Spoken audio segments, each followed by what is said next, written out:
네, 안녕하십니까. 오수연 변호사입니다. 오늘은 이제 행정사 1차 진도별 모의고사 첫 번째 강의 시간이죠. 이제 기초 그리고 심화반까지 잘 따라오신 분들은 원래 공부했던 대로 이제 기출문제 풀면서 공부했던 내용 확인해 보시면 되겠고, 부득이하게 문제 푸는 것부터 하시는 분들도 최대한 제가 따라잡을 수 있게 내용 설명해 드릴 테니까 최대한 따라오시면 되겠습니다. 그래서 오늘도 1, 2, 3교시인데 OT 아주 짧게 한 10분 정도만 하고 신이치까지 하고 권리 주체 태아랑 미성년자 그리고 피성년 후견인 피한정 후견인 마지막 상대방 보호까지 하면서 오늘 수업 마치도록 하겠습니다. 네, OT를 어쨌든 그래도 첫 번째 수업 시간이니까 간단하게 좀 해볼까 하는데요. 길게 하지 않기 위해서 제가 딱 3가지 요지를 들고 왔습니다. 그래서 첫 번째는 필수 시청 영상을 하나 뽑았습니다. 그게 뭔고 하니 제가 며칠 전에 3개월 안에 반드시 합격점을 만들어내는 객관식 공부법. 그래서 이제 영상을 뽑아 놓은 게 있습니다. 그래서 혹시 영상 아직 시청하지 않으신 분 계시면은 제가 여기서 객관식 공부 어떻게 하는지 5가지 주제 딱 정해서 정리해 드렸으니까 꼭 한번 시청을 해 보시기 바랍니다. 그래도 그냥 넘어가기 조금 아쉬우니까 빨리 요약하면 5가지가 뭐였죠? 그래서 1번은 구체적인 목표를 갖고 아주 뚜렷한 전략을 세워서 진행을 해야겠다. 그게 뭔 말인고 하니 우리는 이제 3개월도 안 남았잖아요. 5월 31일 날 시험 보니까 3개월밖에 또 안 남은 기간 동안 80점 목표로 평균 60점이 합격점이니까 80점, 즉 25문제 중에서 20문제를 내가 맞추겠다라는 목표로 공부를 하시면 되겠다. 그럼 이제 공부해야 될 양이랑 해서 각이 나오죠. 그래서 목표를 항상 목표의식 갖고서 접근을 하시라. 이게 첫 번째 팁이었고, 두 번째 팁은 반복을 계속 하셔야 된다. 왜? 우리 뇌가 그런 식으로 작동을 합니다. 특히 한 번 틀린 문제를 계속해서 틀리는 어떤 그런 뇌의 특징이 있기 때문에 그 패턴을 깨기 위해서는 반드시 반복을 해서 아니야 이쪽으로 가야 돼, 아니야 이쪽으로 가야 돼, 계속 반복을 해주면서 저희가 그걸 고쳐 나가야 됩니다. 그래서 반드시 반복을 하시라. 어떻게 반복해야 되는지는 제가 영상에서 잘 설명드렸죠. 그리고 3번째는 무엇으로 반복을 하냐. 기출문제를 제가 풀려고 했습니다. 어느 시험이나 기출문제를 보는 것이 중요하지만 행정사 시험은 더 중요해요. 왜냐면은 이제 오늘 수업부터 이제 같이 들어보시면 알겠지만 한 번 나왔던 지문이 계속해서 빈출 지문이 계속해서 나오는 특징이 아주 강합니다. 행정사 시험이. 그래서 그 어떤 시험보다도 기출을 위주로 공부를 하셔야겠다. 혹시 시간이 남으면 저 같으면 차라리 2차 공부를 시작하겠습니다. 2차가 조금 더 양이 많죠. 서술형이어서. 그리고 4번째 팁은 뭐였죠? 4번째 팁은 첫 번째도 조문, 두 번째도 조문. 그만큼 조문이 중요하다. 행정사 시험은 조문에 숙달한 전문가를 선발하는 시험이기 때문에 조문이 어떤 내용인지를 꼼꼼하게 볼 수 있어야겠다. 그래서 꼭 그 기출문제 푸는 거랑 별개로 조문을 옆에 두면서 계속 반복적으로 읽으라는 거 제가 또 강조 드렸고, 첫 번째도 조문, 두 번째도 조문인데 세 번째는 주요 판례가 중요하다 그랬습니다. 근데 판례는 겁먹으실 필요는 없는 게 참 다행히도 딱 정해져 있어요. 자주 나오는 그 지문으로 되는 주요 판례가 딱 정해져 있으니까 제가 찝어드리는 판례들 위주로 딱 카테고라이즈를 해서 준비를 하시면 큰 문제 없겠다. 그리고 마지막 5번째 팁이 그거였죠. 기본서 어떻게 활용하시는지. 그래서 목차 그리고 두 문자들 갖고서 잘 활용하시면 되겠다. 15분짜리 동영상 내가 그래도 혹시 안 보신 분 계실까 해서 빨리 요약해 드렸죠. 자극 안 보신 분들, 자극 받으신 분들은 실제 영상 반드시 보고서 저랑 3개월 안 되는 시간 동안 한번 격파를 같이 해보면 너무 좋을 것 같습니다. 자, 그래서 근데 이제 요거는 조금 더 일반론적인 거였고, 요번에 제가 2개를 좀 추가하고 싶은, 요번 OT, 요번 수업 들어가기 전에 2개 더 추가하고 싶은 게, 하나는 지문을 읽는 방법에 대해서 조금 디테일한 공유를 하고 싶고요. 답안지 풀이가 있잖아요. 문제집 보시면 다 문제집 이거 객관식 문제집 다 하나씩 가지고 계시죠? 어떻게 활용해야 되는지에 대한 설명을 해드리겠습니다. 그래서 결론만 딱 말씀드리면 지문을 읽는 방법은 책을 읽듯이 슬래시를 그어가면서 읽으시는데 문장을 읽을 때 그 뒷내용을 미리 예상을 하시면 된다는 거예요. 그럼 예를 들어서 이런 거죠. 뭐 어떤 문장이 A 플러스 B 플러스 C는 D다라는 명제가 있으면은 우리가 문장을 읽을 때 A, B까지 읽고서 C 할 때쯤에 이미 D라는 결론이 나와야 될 거가 예상이 되는데 만약에 지문이 E다라고 나오면은 아니다. 이런 식으로 풀어야 책 읽듯이 머릿속에 정리된 문장이랑 비교해가면서 OX를 읽어 나가야지 한 지문마다 거의 한 10초마다 샥샥샥 치고 10초가 뭐예요? 거의 뭐 한 5초, 6초 만에 치고 나가야 되는 시험이잖아요. 이렇게 해야 풀 수가 있습니다. 예를 들면은 어차피 해야 되는 문제니까 저희 첫 번째 문제죠. 이건 예를 들어서 제가 실제 문제 풀듯이 풀어볼게요. 풀이하는 게 아니라. 그럼 예를 들어서 이런 식으로 좀 풀 것 같아요. 민법의 법원에 관한 설명으로 옳지 않은 민사에 관하여 법률의 규정이 없으면 관습법에 의하고 관습법이 없으면 조리해야 한다. 맞죠? 조문이니까 헌법에 의하여 체결 공포된 조약이나 일반적으로 승인된 국제법규가 민사에 관한 것이면 원래 되는데 법원이 돼야 된다고 예상을 했어요. 근데 민법의 법원이 될 수 없다. 오케이. 틀린 지문. 답은 벌써 나왔네요. 마저 읽어보겠습니다. 공동군주와 성과본을 같이 하는 후손은 성별 구별 없이 성년이 되면 당연히 종중의 구성원이 된다. 맞고 그것이 조리에 합당하다는 것까지 맞는 내용이네요. 자, 법령과 같은 효력을 가진 관습법. 특별한 사정이 없으면 당사자 주장 기대할 필요 없이 직권조사 사항이라고 예측했는데 직권으로 확정해야 한다. 역시 맞네요. 동그라미 맞고. 헌법을 최상위 규범으로 하는 전체 법질서에 반하는 사회생활 규범은 사회에 거듭된 관행으로 생선된 것일지라도 관습법으로의 효력이 인정될 수 없죠. 반하는 거니까 맞는 내용입니다. 이런 식으로 풀어야 한다는 거예요. 물론 지금 예를 들어서 공부가 좀 덜 되신 분들 중에 오늘 저 특정 지문 무슨 내용인지 잘 모르는데 넘어가셨어. 이런 식으로 풀어야 된다는 거예요.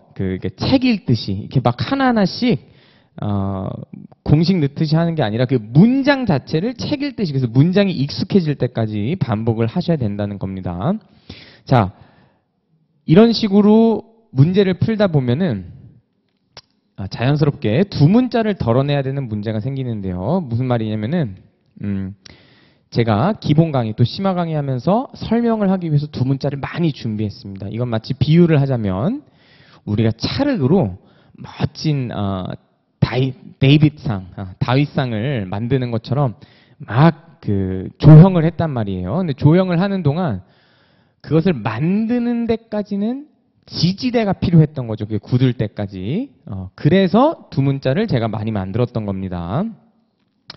조금만 더 플러스해서 말씀드리면 OT 시간이니까 초학자들이 제일 많이 하는 실수가 어떤 A라고 하는 개념을 공부할 때 이것이 실체인데 그거 A 요런 뜻이잖아. 대충 요런 뜻이잖아요, 선생님. 이런 식으로 공부를 하다가 이제 기초가 와르르 무너지죠. 근데 뭐 어쩔 수 없는 일이긴 한데 모든 초심자의 이런 거를 방지하기 위해서 제가 두 문자를 딴 거예요. 이렇게 아니에요, 여러분. 이 전체를 보셔야 됩니다.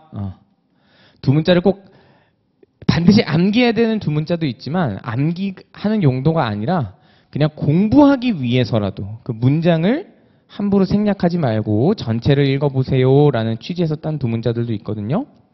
그런데 이제 객관식을 풀 때는 책을 읽듯이 문제를 풀어나가야 되니까 덜 중요했던 두 문자는 끝까지 들고 가시고 덜 중요했던 두 문자는 막 두 문자 떠올리시면서 수학 문제 풀듯이 풀면 안 된다는 거예요. 네, 그만 반복하겠습니다. 참고로 사례 문제 풀 때는 우리 2차 공부할 때는 두 문자가 좀 더 중요하죠. 그거는 그냥 팁으로 알고 계시고 우리는 지금 객관식이니까 좋습니다. 그래서 마지막 제가 OT에서 말씀드리고 싶은 거는 이제 풀이, 답안지, 그러니까 풀이를 어떻게 활용을 하느냐인데 잘 딱 정리해놨죠. 틀렸거나 헷갈렸던 녀석 혹은 기본서에 등장하지 않았던 녀석들을 필요한 것들을 선별해서 풀이를 활용하시면 되겠습니다. 이것도 뭔 말이냐? 이것도 한번 예를 들어볼게요. 제가 구체적인 어차피 풀어야 되는 문제니까 이번에도 그냥 진짜 저 수험생처럼 문제 풀어볼게요. 관습법과 사실인 관습에 관한 설명으로 옳지 않은 것. 관습법은 헌법을 최상위 규범으로 하는 전체 법질서에 반하지 않고 맞고 정당성과 합리성이 있어야 한다. 완전 맞는 질문이네요. 자, 관습법은 바로 법원으로서 법원이죠. 법의 연원, 법령과 같은 효력을 갖는 관습 임무로 법령에 저촉하는 관습법. 틀렸다. 효력이 있으면 안 되죠. 법령에 저촉하는 관습법은 효력이 없습니다. 답은 나왔어요. 벌써 답이 2번입니다. 근데 저는 이 3번, 4번을 예를 들려고 갖고 온 건데 예를 들어서 이게 헷갈렸다 쳐봅시다. 사실인 관습은 사회 관행에 의해 발생한 사회생활 규범인 점에서 관습법과 같다. 맞는 지문인데 예를 들어서 이게 헷갈렸다고 쳐봅시다. 하지만 이럴 때는 문제 풀 때 이게 세모를 치면 되겠죠? 하지만 그렇게 기분이 나쁘진 않습니다. 우리는 확실한 답이 있으니까. 2번이 답이라는 거는 확실히 알고, 이건 2번은 쉬운 지문이죠. 3번을 세모를 쳐도, 세모를 치는데, 잠깐 좀 더 나가보겠습니다. 4번, 사실인 관습은 단순한 관행으로서 법률 행위의 당사자의 의사를 보충한다. 역시 이것도 맞는 지문인데, 예를 들어서 법률 행위 해석에서 했던 지문이죠. 근데 혹시 누가 헷갈리신 분이 있었다고 쳐봅시다. 역시 답을 맞추는 데는 문제는 없습니다. 확실히 2번인 걸 아니까.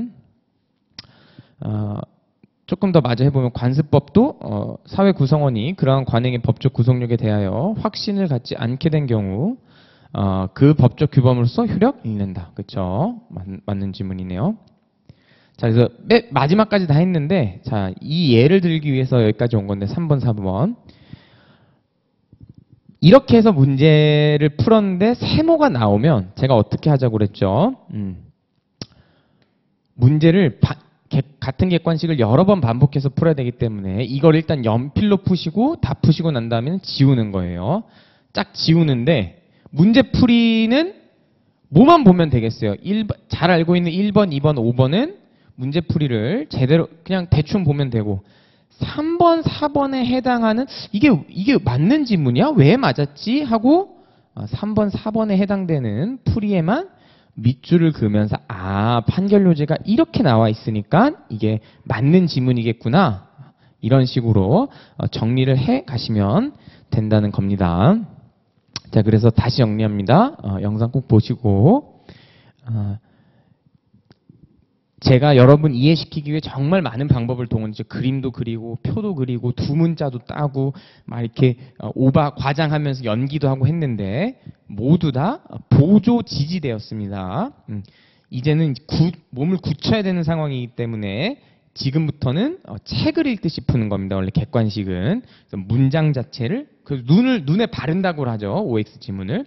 그런 방식으로 하시고 헷갈리는 지문들만 모아서 그 풀이에 밑줄을 그어가면서 반복을 하시면 되겠습니다. 좋습니다. 여기까지 이제 OT 한 걸로 치고요. 곧바로 이제 통칙 첫 번째 것부터 같이 문제를 풀어 보겠습니다. 책은 몇 페이지를 피면 되지요? 자, 11페이지. 네, 3페이지인데, 자, 3페이지 1번 문제는 아까 방금 풀었죠. 특별히 제가 반복해야 될 만한 내용은 없는 것 같습니다. 바로 2번으로 넘어갈게요. 1번 딱히 어차피 내용이 겹쳐서 2번 문제 풀면서 제가 설명 좀 더 해드릴게요. 똑같습니다, 문제가. 반복이 아주 자주 돼요, 행정사 시험은. 자, 연필로 삭선 그어가면서 읽어보세요. 민법의 법원에 관한 설명으로 옳지 않은 것이네요. 관습법은 법률에 대하여 여루적, 보충적 성격을 가진다. 맞는 지문이고 일단 다 풀고서 설명해 드릴게요. 헌법에 의하여 체결 공포된 조약, 민사에 관한 것, 민법의 법원이 된다. 똑같은 지문이네요. 아까 1번이랑 앞에서 봤던 문제랑 맞는 지문. 관습법 원칙적으로 당사자 주장 입증 기다림 없이 직권으로 확정. 직권조사사항 3번 받고 4번 민법 제1조 법률 헌법이 정하는 절차에 따라 제정 공포되는 형식적 의미의 법률만 뜻 아니죠. 틀렸네요. 4번이 답이고 사회에 거듭된 관행으로 생성된 사회생활 규범 전체 법 질서에 반하지 않아야 효력 인정될 수 있다. 그래서 다 쉬운 지문들인데 일단 답은 4번이고 그래도 한 복습 2개를 해보면 되겠네요. 일단 법원부터 그냥 빨리 복습을 해보면 지금 2번, 4번에 대한 해설입니다. 그래서 어떻게 됐냐? 법원은 가정법원, 행정법원 그런 거 아니랬죠. 법의 연원. 우리 판사님들이 재판을 하기 위해 근거, 뭐를 근거 삼을 것이냐? 법의 연원이라는 건데 성문법원과 불문법원 이렇게 크게 두 종류가 있다 그랬습니다. 성문법원은 이제 문자로 써져 있는 법원을 말했고 불문은 그러하지 않은 친구들을 얘기했는데 성문법원은 제 1조에 딱 나와 있었죠.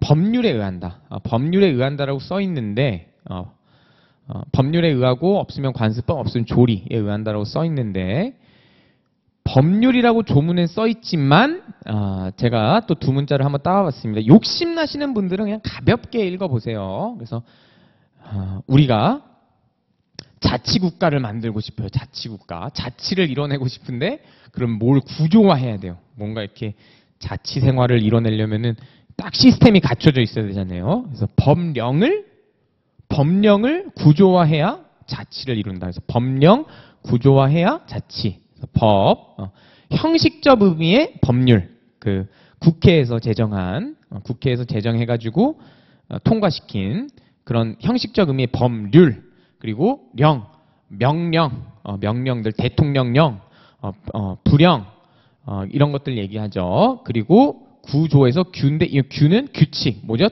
대법원 규칙을 의미하고 조는 아까 봤던 조약, 헌법에 의해서 승인된 조약 등을 얘기하고 자치는 지자체의 자치법규를 얘기한다. 이 교과서상으로는 페이지 5페이지에 있는 내용이네요. 그래서 법령, 구조와 자치라고 두 문자 기억하시면 되겠는데 여러분 근데 지금 문제를 풀어보면 이 두 문자 하나하나까지는 외우지 않더라도 결국 문제 어떻게 나오죠? 더 쉽게 뭐 계속 2개밖에 안 나와요. 뭐냐?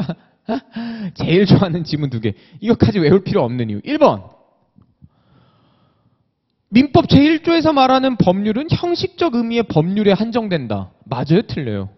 틀리잖아요. 이렇게 다양한데. 법률 구조와 자치만큼 다양한데 한정한다라고 하면 틀린 지문이죠. 이게 자주 나오고 또 어떻게 지문이 나오죠? 지금 벌써 2번 반복됐는데 조약도 법원이 될까? 요게 자꾸 나와요. 조약 돼요? 안 돼요?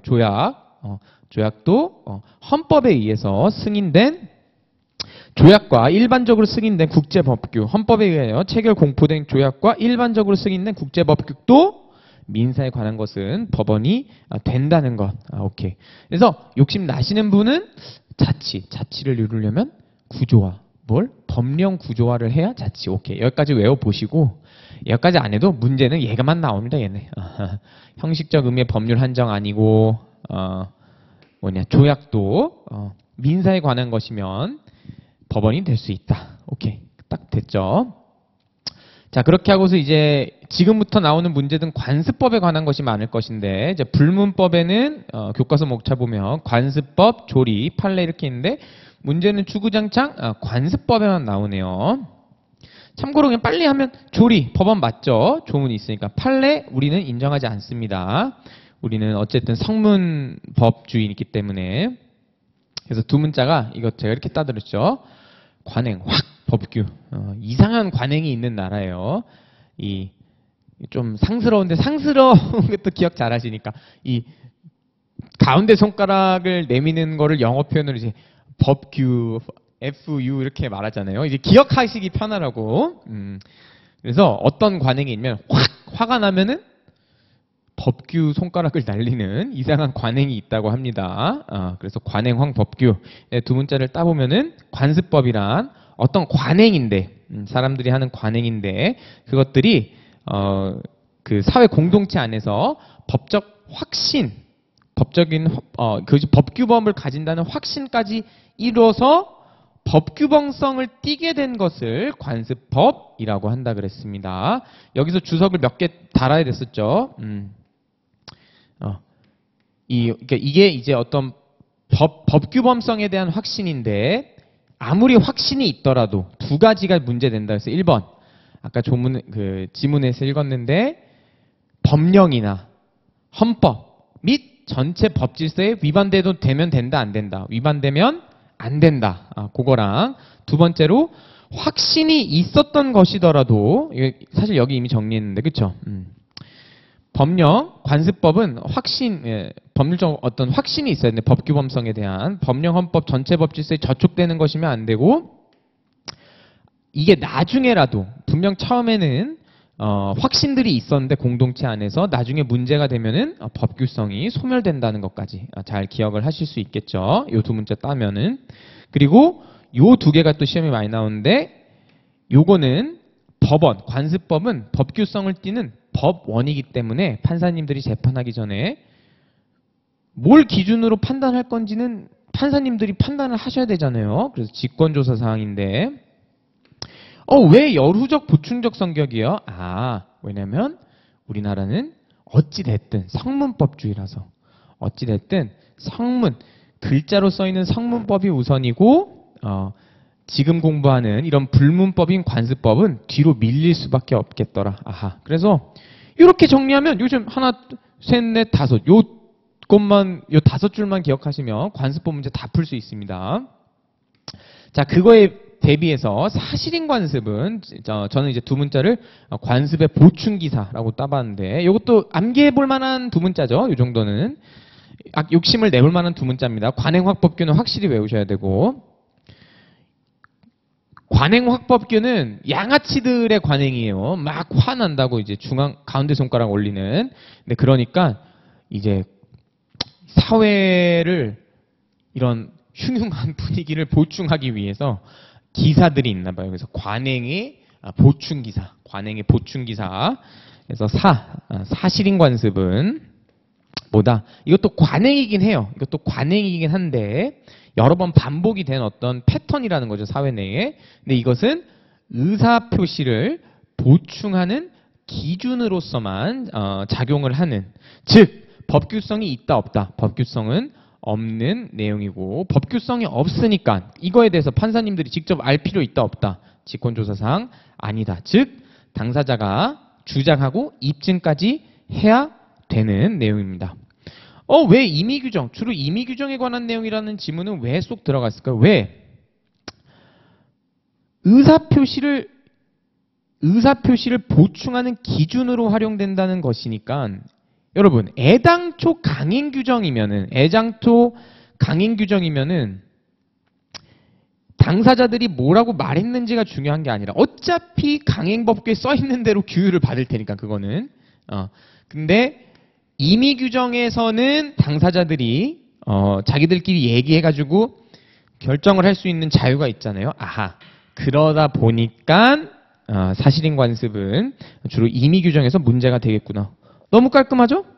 관행확법규, 관행의 보충기사. 이 두 문자 두 개 따시고 아래로 주석 한 3, 4개 정도씩만 기억하시면 문제를 다 풀 수 있겠습니다. 자, 요거 떠올리시면서 요거를 읽고서 시간 아끼기 위해서 다시 읽지 않겠습니다. 어차피 겹치니까. 그래서 한번 지문 보시면 똑같은 거 확인할 수 있고요. 자, 3번 문제는 아까 전에 제가 OT 때 풀었던 얘기도 하고 방금 요 설명 들었기 때문에 다 풀 수 있습니다. 3번, 4번만 빨리 볼까요? 사실인 관습은 사회 관행에 의해 발생한 사회생활인 규모에서 관습법과 같다. 사실인 관습도 관행이기는 하다. 오케이. 4번 사실인 관습은 단순한 관행으로서 당사자의 법률행위 당사자 의사 보충, 보충기사, 의사를 보충하는 기준이라는 것까지 기억을 하시면 되겠습니다. 넘어가겠습니다.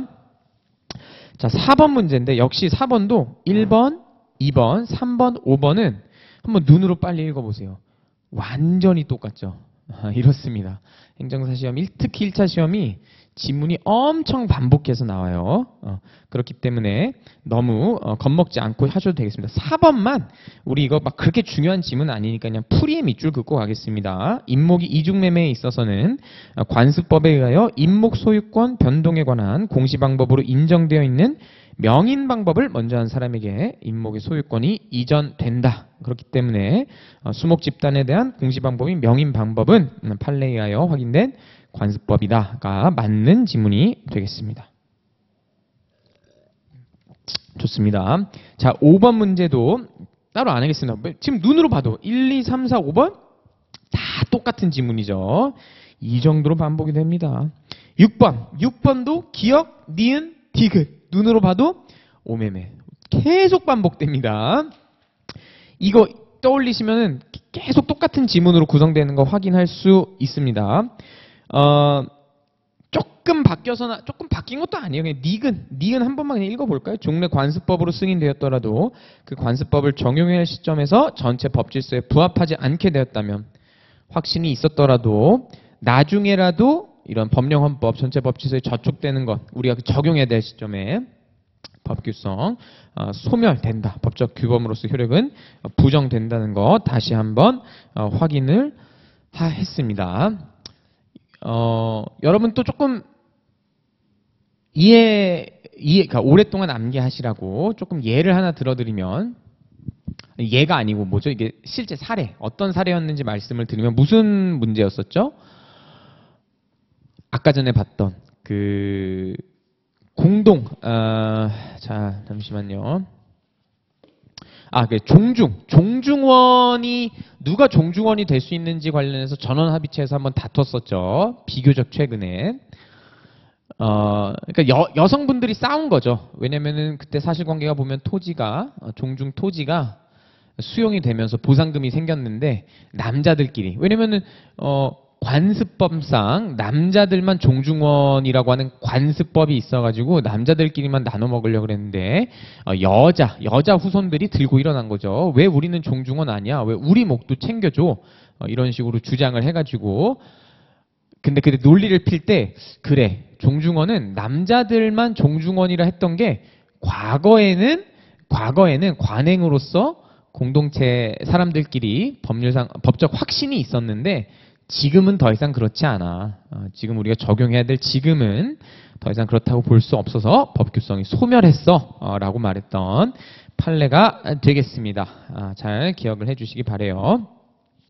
자 그렇게 하고 이제 마지막 문제네요. 자 7번 문제도 나머지 지문은 다 똑같고 2번만 이것도 막 엄청 중요한 지문은 아니기 때문에 그냥 풀이에다가만 밑줄을 긋겠습니다. 지문 내용은 관습법은 헌법재판소의 위헌법률 심판 대상이 아니다인데 사실 약간 문제의 소지가 있게 나왔죠. 풀이를 한번 볼까요? 대법원은 관습법이 헌법에 위반되는 경우 법원이 그 관습법 효력을 부인할 수 있기 때문에 관습법은 헌재의 위헌법률 심판 대상이 아니라고 했는데 반면 헌재는 법률과 같은 효력을 가진 관습법은 위헌법률 심판이 대상이 된다고 했어요.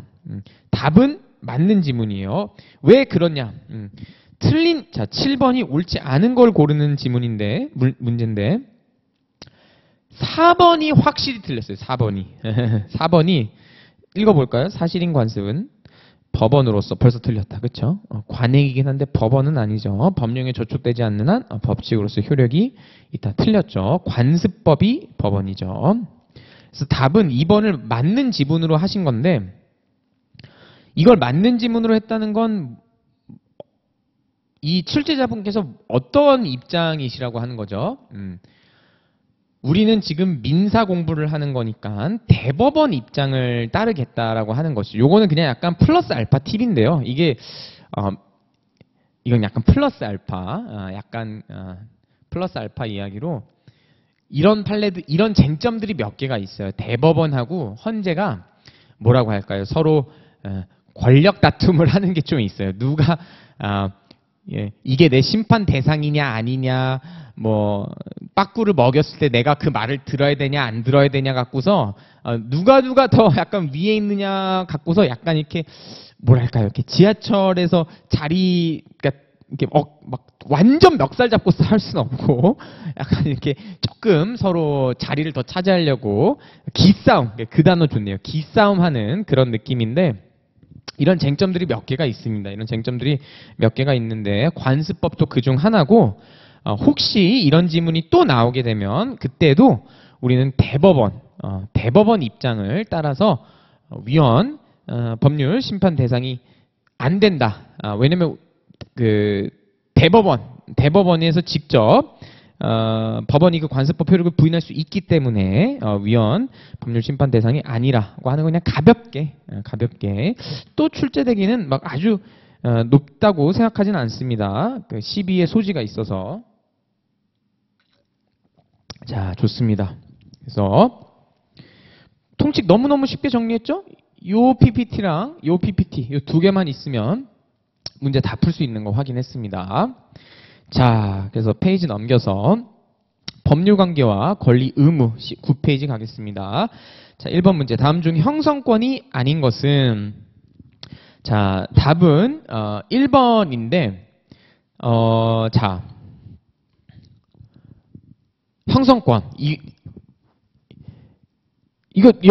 이런 문제는 머리를 굴릴 수밖에 없죠. 자, 형성권 하면은 제가 바로 사실은 심화 강의 바로 직전 강의에서도 하긴 했는데 형성권 하면은 뭐 떠올려야 된다 그랬죠? 형성권의 정의가 뭐였죠? 형성권이란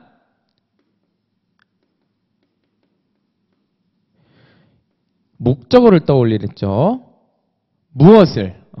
법률 관계를 어떤 관계를 키워드는 뭐?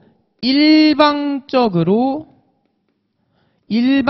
어떤 관계, 법률 관계를 일방적으로 형성시켜버릴 수 있는 변경, 소멸, 그렇게 할 수 있는, 없애버릴 수 있거나 변경할 수 있는, 형성시켜버릴 수 있는 권리를 형성권이라고 그랬고, 제가 네 가지는 꼭 외우자 그랬어요. 네 가지는. 첫 번째 뭐 1차 공부하실 때는 취소권을 꼭 암기를 하셔야겠고 2차 공부할 때는 취소권이랑 같이 짝꿍으로 많이 나오는 해제권이니까 해지권도 같이 들어가겠죠. 해지는 장래, 해제는 소급 표가 있는 거. 그리고 나머지들도 이제 다 2차에서 나오는 단어 키워드들인데 미리 알아둬야 되죠. 예약, 완결권, 그리고 뭐가 있어요? 또 담보 책임. 맨날 담보 책임은 청구권이죠. 그건 제척 기간 때문에 순간 헷갈렸습니다. 자, 이렇게 하고 왜 자꾸 다시 죄송합니다. 이렇게 세 가지 하고 욕심 나시는 분은 제가 네 가지를 했으니까 제3자를 위한 계약에서 수익의 의사표시.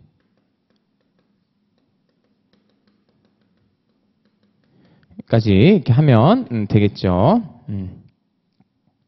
근데 요거는 그냥 세 가지로 하겠습니다.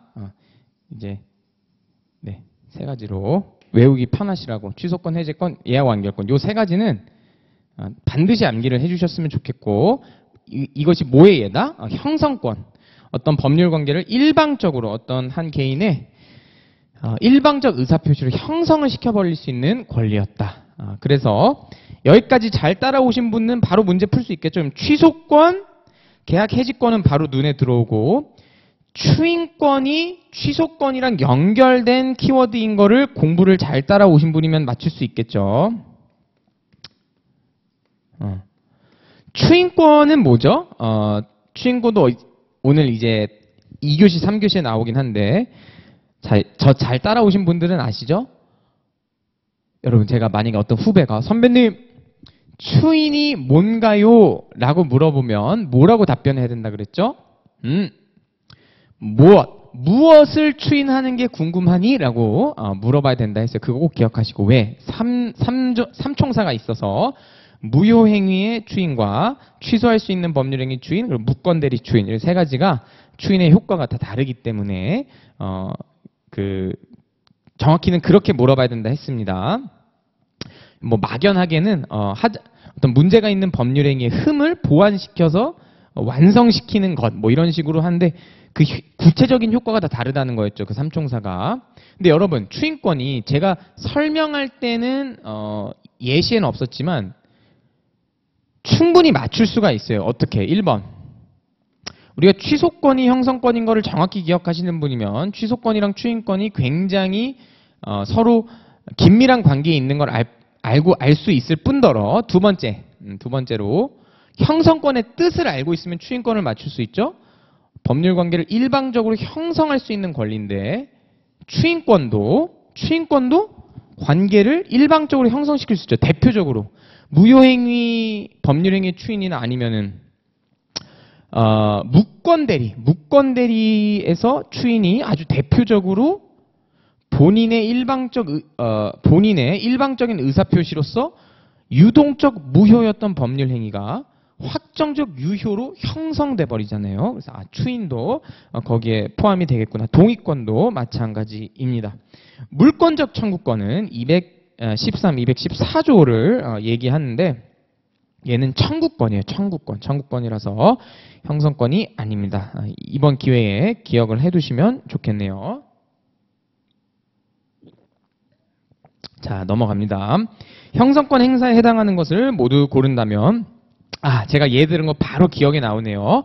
무권대리 행위에 대한 본인의 추인은 뭐라고요? 얘도 형성권입니다. 니은, 미성년자, 취소권이 제일 중요한 형성권이라서요. 취소권 해제권이 좋습니다. 리을도 딱 나이스하게 나왔네요. 채무불이행을 원인으로 한 법정 해제. 니은, 리을은 무조건 맞추셔야 되고. 자, 여러분 또 이 문제를 통해서 우리 행정사 시험이 얼마나 매너가 좋은지를 봅시다. 디귿을 잘 모른다고 쳐봐요. 심지어 상계는 저희 시험 범위도 아니죠. 엄밀히 말하면 채권법 내용이니까. 근데 니은, 리을은 확실히 맞고 기억도 자신 있어요. 그럼 기억, 니은, 리을은 확실히 맞는데 기억, 니은, 리을은 답이 없어요. 오선지. 답이 기억, 니은, 디귿, 리을밖에 없습니다. 그래서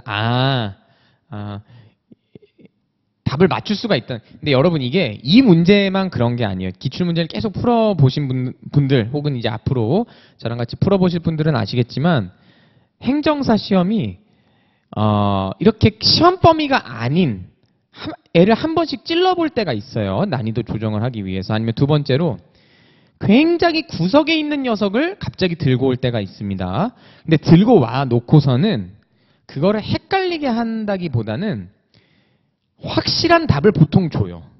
8할 이상 확실한 답은 딴 지문에 있어요. 확실한 답은 아니면 지금처럼 보기를 조정한다거나.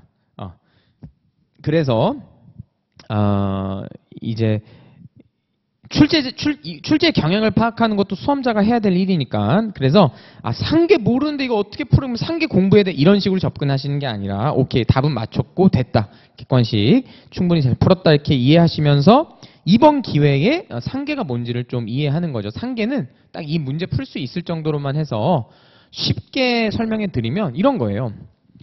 A가 B한테 돈 줘야 될 거 있고 B도 A한테 100만 원, A도 B한테 100만 원 줘야 될 돈 있으면 상계, 서로 계산을 해버리는 거예요. 서로 XX를 쳐서 양쪽에 있는 각각의 채무를 서로 없애버리는 그런 걸 상계라고 합니다.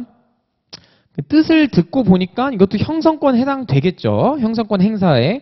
왜냐면 일방적 의사표시, 나 너랑 상계할게 라고 말하는 순간 그 일방적 의사표시로서 상계 적상, 상계의 요건을 갖췄다는 전제하에서는 형성, 소멸이 돼버리는 형성의 특징을 가지니까 이것도 형성권의 행사에 해당이 되겠습니다. 좋습니다. 자, 신의성실까지 또 한번 이제 넘어가 보겠습니다. 조금 길게 했네요. 형성권에서. 좋습니다. 자, 1번 문제 한번 풀어보겠습니다. 자, 신의성실의 원칙 이하 신의칙에 관한 설명으로 옳은 것은 여러분 삭선 계속 그어가세요. 1번 신의칙 위반에 대해서도 변론주의 원칙 벌써 세모죠. 이상하다. 그렇죠? 당사자 주장이 없으면 법원이 직권으로 판단할 수 없다. 틀렸죠. 판단할 수 있습니다. 자, 2번 회사에 이사로 재직하면서 보증 당시 그 채무액과 변제기가 특정되어 있는 회사의 확정 채무에 대하여 보증을 한 후 이사직 사임하였다면 사정 변경을 이유로 보증계약 해지할 수 있다. 틀렸죠? 특정 채무는 아주 예외적일 때만 사정 변경은 해지를 할 수 있는데 요 판례, 요거는 아주 특정한 판례인 겁니다. 회사 이사로 재직하면서 특정돼 있는 특정 채무 보증은 안 된다고 했던 판례가 있어서 2번은 틀린 지문이 되겠습니다. 3번 지문. 법정 대리인 동의 없이 신용구매 계약을 체결한 미성년자가 사후에 법정 대리인 동의 없음을 사유로 들어 취소하는 것 반하지 않는다. 아니죠. 왜? 아니 그게 미성년자 제한 능력자의 취소권을 마련해준 취지 자체가 그걸 하라고 만든 거잖아요. 그러니까 그게 신의 측에 반한다고 막으면 안 된다는 거죠. 자, 4번 국가는 국민을 보호가 의무가 있기 때문에 소멸시효가 완성되었더라도 국가가 이를 주장하는 것은 신의 측에 반한다. 그렇지 않죠. 4번은 아래 제가 강의 때 안 했던 거니까 아래 판례를 같이 읽겠습니다. 밑줄 그어볼까요? 국가에게 국민을 보호할 의무가 있다는 사유만으로 밑줄 국가가 소멸시효 완성을 주장하는 것 자체가 권리남용에 해당하는 것은 아니고요. 일반 채무자의 소멸시효 완성 주장에서와 같은 특별한 사정이 인정되어야 한다는 것이죠. 그냥 국가가 주장했다는 이유만으로 소멸시효 완성 주장을 빵빠레빵을 국가가 주장했다는 이유만으로 권리남용이라고 볼 수는 없다는 겁니다. 똑같은 법리, 실효의 법리를 똑같이, 권리남용 법리를 똑같이 판단을 해야 한다는 판례였습니다. 5번 사정변경이 해제권을 취득하는 당사자의 책임 있는 사유로 생긴 경우에도 벌써 틀렸죠, 느낌이. 그 당사자는 사정변경 이유로 계약을 해제할 수 있다. 책임 없는 사유로 생겨야 된다고 제가 그때 설명드렸습니다. 그래서 제가 이거 미리 지금 또 준비해 왔는데 바로 지난 시간에 했던 내용이죠. 저랑 심화 강의 들으셨던 분은. 그래서 사정 변경으로 이 내용을 깨는 건데 두 문자를 이거는 뭐 욕심 나시는 분만 뭐 반드시 암기하실 것 정도는 아니고 우리 이제 예중예고 알죠? 이제 예술 쪽 특화로 하는 예중예고가 있는데 예중을 더 이상 유지하지 않겠다고 하는 말은 신의 측에 반한다고 하네요. 예중을 떠올려 보세요. 사정 변경할 때. 그래서 어떻게 하는 거냐면 사정 변경은 사정 변경에 따른 해제는 언제 할 수 있다. 해제는 예측할 수 없었던 중대한 변화가 있고 그래서 기존 내용대로 계약을 유지했을 때 그것이 정말 현저한 신의 측 위반이라고 판단될 때에는 예외적으로 사정이 변경되었음을 이유로 계약을 해지할 수 있다는 원칙이 사정 변경의 원칙인데 이 X가 뭐냐면 이 X가 이때 이 예측할 수 없는 중대한 변경이 당사자에게 책임질 수 없는 책임이 없는 뭐 천재지변 같은 거겠죠. 대표적으로 그런 사유로 예측할 수 없는 중대한 변화가 있어야 한다고 합니다. 그래서 욕심나시는 분은 예중 유지를 하지 않겠다고 하는 말은 신의 측 위반이다라는 두 문자 예중 떠올리시면서 하시면 되겠고요.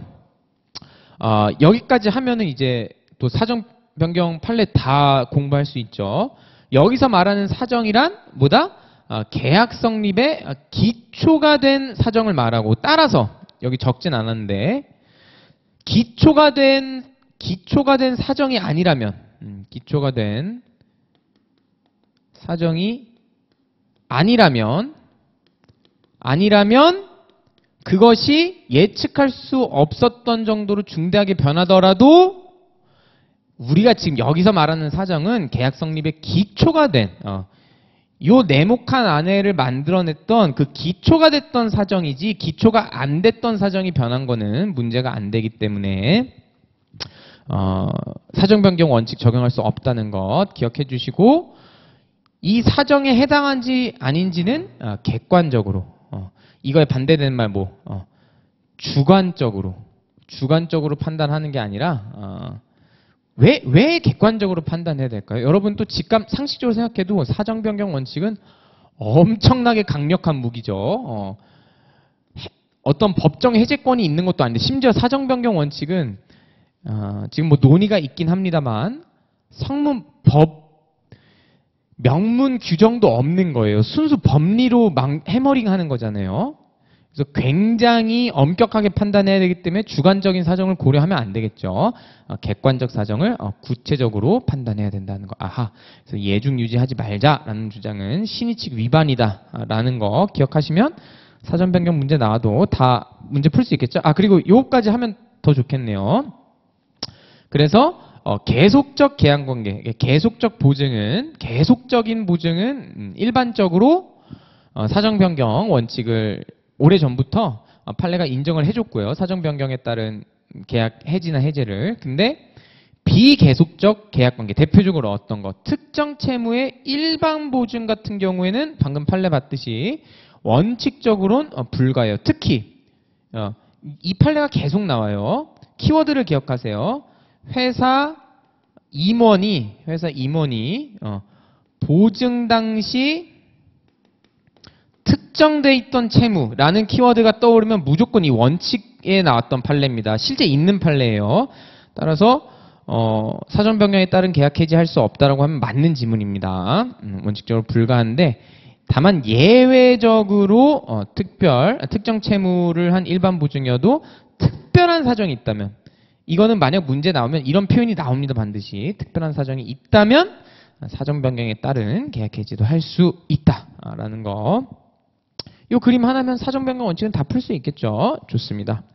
자, 2번 문제는 1, 2, 3번은 동일한 그냥 이제 쉬운 거고 4번, 5번만 한번 같이 풀어봅시다. 권리의 행사로 권리자가 얻는 이익보다 상대방이 잃는 이익이 현저하게 크다는 사정만으로 권리남용이 인정되지 않죠. 바로 풀이의 밑줄 그어보겠습니다. 자, 권리 행사가 권리 남용에 해당한다고 할 수 있으려면 밑줄 주관적으로 그 권리 행사의 목적이 오로지 상대방의 고통을 주고 손해를 입히려는 데 있을 뿐. 그리고 또 뭐 있어야 된대요. 객관적으로도 위반된다고 볼 수 있어야 한답니다. 단순히 있는 손해가 현저히 크다고 하여도 그러한 사정만으로 남용이라고 볼 수는 없다고 한다네요. 그래서 이것도 다 지난 시간에 했던 그 강의한 노트죠. 그래서 권리의 남용은 뭐 특별히 따로 두 문자는 없는데 키워드가 뭔 거예요? 객관적 요건이 있어야 되고 어떤 권리의 행사나 불행사가 있고 그러한 행사 또는 불행사가 본래 사회적 목적에 부합하지 않는다는 객관적인 요건이 있는데 그걸로 부족하고 주관적 요건에 대해서 왜 물음표 내면 사실 이거에 대해서 학설상 대립이 있긴 한데 판례는 우리 지금 방금 읽었죠. 일반적으로 요구를 합니다. 그래서 객관적 요건이랑 주관적 요건이 같이 있어야지만 권리 남용이 인정된다는 거 정리를 하시면 되겠죠. 하고 저는 만약에 다음번에 문제가 나온다면 이 문제까지는 아직 안 나왔는데 하지만 객관적인 어떤 사실관계가 객관적으로 권리 행사 또는 불행사가 본래 사회적 목적에 부합하지 않는다는 어떤 객관적 사정이 있다면 주관적으로 권리남용 요건에 해당한다라는 것을 추정할 수 있다는 것. 그것이 추정된다라고 하는 것은 요거는 좀 문제가 나올 수 있을 것 같아요. 요 판례가 있었죠. 그래서 요거는 좀 헷갈릴 수 있으니까 한 번 더 돌아가서 봐볼까요? 교과서입니다. 자, 교과서에서 16페이지인데 첫 번째 판례 있었죠. 그래서 권리남용은 주관적 요건 플러스 객관적 요건이 있어야 되는데 주관적 요건은 객관적 사정에 의해서 추인할 수 있다라고 하는 그 판례가 있었다는 거 기억을 해주셨으면 좋겠습니다. 왜 제가 이거를 찝냐면은 이것도 그냥 한번 들어보세요. 이게 그 권리남용이랑 이걸 절대 헷갈리시면 안 되는데 백사조, 불공정한 법률 행위랑 잘못 공부하시는 분들은 둘을 대충 비슷한 느낌 아니에요? 불공정한 법률 행위랑 권리남용이랑 아주 다르죠. 어떻게 다른 거예요? 권리남용은 여러분, 권리남용은 여기 네모칸 안에 있는 내용은 문제가 없는 거예요. 그러니까 여기 어떤 네모칸 안에 내용이 있어요. 그래서 그 권리가 있는데 여기 써 있는 대로 행사하는 것 자체가 야 이건 너무 심했잖아 인 거예요. 근데 백사조는 불공정한 법률 행위는 이 네모칸 안에 법률 행위의 목적에 있는 내용을 읽어봤더니 야 무슨 이유를 30%씩 내. 이 내용 안에서부터가 이상한 거예요. 좌표가 완전히 다르죠. 대충 비슷한 거 아니에요? 아니에요. 완전히 달라요, 좌표가. 이거 두 개를 정리하는 것과는 또 별개로 뭐를 강조하고 싶냐면은 지금 권리남용은 추인할 수 있다. 정확히는 추정이라고 썼으면 더 좋았을 것 같은 옛날 판례라 가 있는데 가능하다는 판례가 있는데 백사조 같은 경우에는 어땠죠? 지금 정확한 표현이 뭐죠? 공궁 페이지 찾아서 봅시다 같이. 추정할 수 없다라는 게 굉장히 중요한 판례였었죠. 자, 페이지는 자, 중요한 거니까 잠깐 들어가 봅시다. 여기 있네요. 페이지 119페이지.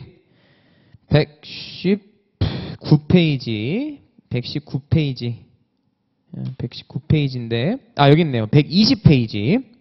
자, 120페이지의 두 번째 판례인데 급부와 반대급부 사이에 현저한 불균형이 있다고 해서 곧바로 당사자의 궁박경솔 또는 무경험에 기인한 것으로 추정되지는 않는다는 판례가 이것도 굉장히 자주 나오는 지문이거든요. 두 개를 잘 비교를 하셔야겠다는 거 가볍게 언급하고 넘어가겠습니다.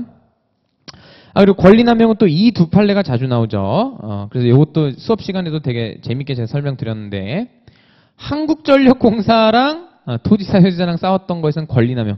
뭐였죠? 토지소유자가 한국전력공사가 세운 변전소 철거하라라고 청구했는데 그 청구 내용이 권리남용이다라고 판단했던 판례인데 왜 그때 그랬댔죠? 한국전력공사가 사실관계를 보면 진짜 심했어요. 토지소유자가. 적법하게 수용 절차 거쳐서 변전소 다 세웠는데 약간 착오로 토지 수용에 따른 보상금을 받아야 되는 사람들한테 그 공탁을 하는 거에 약간 실수가 있었던 거예요.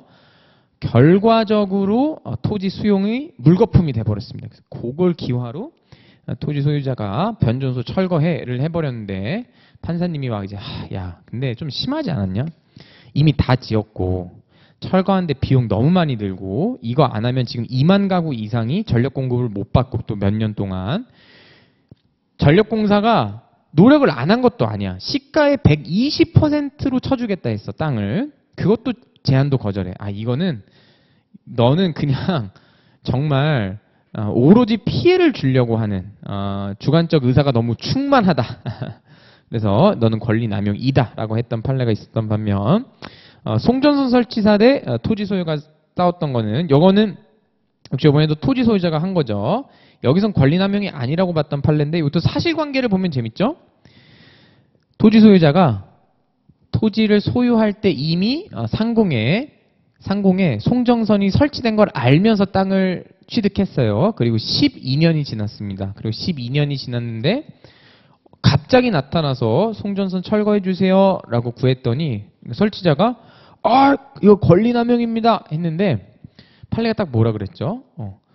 너 지금 특별히 뭐 노력하는 것도 없고 이거를 매수하려고 하는 어떤 뭐 노력도 딱히 없었고 단순히 송전선이 설치되어 있다는 걸 알고서 땅을 취득했다는 사실만으로 그거를 지금 이제 와서 얘기하는 게 권리남용이라고 볼 수는 없다라고 사실관계를 보면은 좀 달랐던 그런 사안이었습니다. 얘기 나온 김에 판례까지 좀 같이 복습해봤어요. 자, 그래서 5번 다시 11페이지 2번 문제 돌아가서 5번 지문 또 좀 설명해 보겠습니다. 본인을 상속한 무권대리 무효 주장하는 것은 신이 직판한다. 이거 맞는 지문이죠. 그래서 요거는 제가 무건 대리 할 때 했었던 그 페이지인데 이것도 기억나시죠? 그래서 요번에는 요 사안이네요. 이 문제 풀 때는 부자를 정확히 그리는 것이 포인트입니다.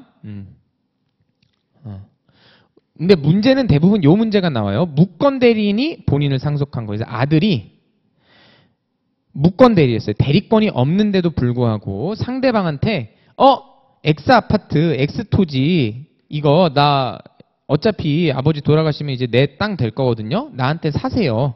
대리권 없는데 아들이라는 걸 믿고서 산 거예요. 아버지가 극대노 하셨죠. 아버지가 극대노해서 추인 안 해. 추인 안 해. 이거 없던 걸로 해.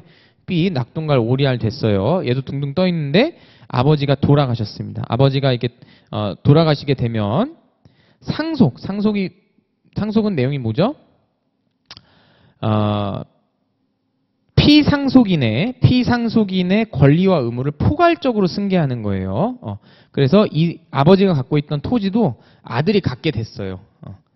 본인으로서 추인할 수 있는 권한도 무권리자가 같이 가져가 버리게 된 거죠. 아버지가 돌아가시면서.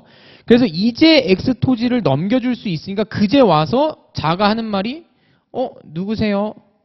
나 그거는 약간 자아분열을 하는 거죠. 자아분열을 해가지고 그거는 무건대리 나는 이 X 토지를 판 건 무건대리 나고 아버지의 본인의 지위를 승계한 나는 또 다른 사람이기 때문에 난 추인할 수 없겠어요 라고 말하는 것은 모순행위 신의칙에 반하는 것이라고 했던 거 기억하실 겁니다. 그래서 5번도 중요한 지문이니까 기억을 하셔야겠습니다. 자, 3번 문제 넘어가서 1, 2, 5번은 쉽고 혹은 봤던 지문이 3번, 4번만 보는데 자, 강행법규를 위반한 자가 스스로 약정의 무효를 주장하는 것은 신의성실 원칙에 반하지 않습니다. 이것도 수업 시간에 강조했던 내용인데 이게 그 판례였죠. 수익률 보장, 투자 수익률을 보장해 주는 것은 강행규정 위반입니다. 여러분도 절대로 믿으시면 안 돼요. 몇 퍼센트 무조건 보장해드리겠습니다. 이런 것들은. 근데 어떤 투자 신탁회사가 그거를 보장한다고 해서 꼬득인 거예요. 그래서 맺었어요. 돈 받고. 근데 나중에 가서 이게 안 되겠으니까 그때 가서 무효를 주장했나 봐요. 이거 이 약정 무효다. 원금 돌려드리겠다. 뭐 이제 이런 식으로 나왔나 봐요. 그러니까 니네가 아무리 그 수익률을 보장해주는 약정이 강행법규 위반이라도 너가 그거를 위반한 너가 직접 주장하는 건 신의칙 위반이지라고 주장해봤지만 그렇지 않다고 합니다. 강행법규가 더 우선한다는 것이죠. 좋습니다. 4번 판례가 아까 설명드렸던 송전선 판례입니다. 그래서 허용될 수 없는 게 아니고 허용됩니다. 왜냐하면 권리남용이 아니래요. 자, 4번 문제 넘어갈게요. 여기서는 니은하고 리을만 보는데 그냥 가볍게 밑줄 그으면 되겠습니다. 니은 틀린 지문이고 리을은 맞는 지문인데 인지청구권에는 실효의 법리가 적용되지 않습니다. 그래서 밑줄 긋겠습니다. 여기 풀이에 인지청구권은 본인의 일신 전속적인 신분 관계상의 권리로서 포기할 수도 없고 포기하였더라도 효력이 발생할 수 없는 것이고 이와 같이 인지청구권의 포기가 허용되지 않는 이상 실효의 법리가 적용될 여지도 없습니다. 인지청구권이 뭐예요? 오 변호사님. 혼인 외 출생자가 자기 생부, 자기 낳아준 아빠, 엄마한테 나 출생자라고 인정 좀 해주세요, 인지 좀 해주세요라고 청구하는 것을 인지청구권이라고 하는데 포기할 수 있는 권리가 아니겠죠. 포기할 수도 없고 실효의 법리, 오랫동안 인지청구권 행사 안 했으니까 못한다. 말도 안 되는 말입니다. 실효법리 적용되지 않습니다. 자, 리을 실효의 원칙은 항소권과 같은 소송법상 권리에도 적용될 수 있습니다. 그래서 리을 풀이에도 밑줄 긋고 그냥 가볍게 기억해 두시면 되겠습니다. 신의성실 원칙이나 권리남용 금지 원칙은 소송관계도 적용이 됩니다. 좋습니다. 자, 페이지 넘겨서 신의성실 조금 많이 남았네요. 저희 OT부터 시작했으니까 저희 오늘 여유 있으니까 이쯤에서 저희 한 10분만 쉬었다가 심리 성실 마저 끝내고 자연스럽게 넘어가도록 하겠습니다. 이제 10분만 쉬고 오도록 하겠습니다.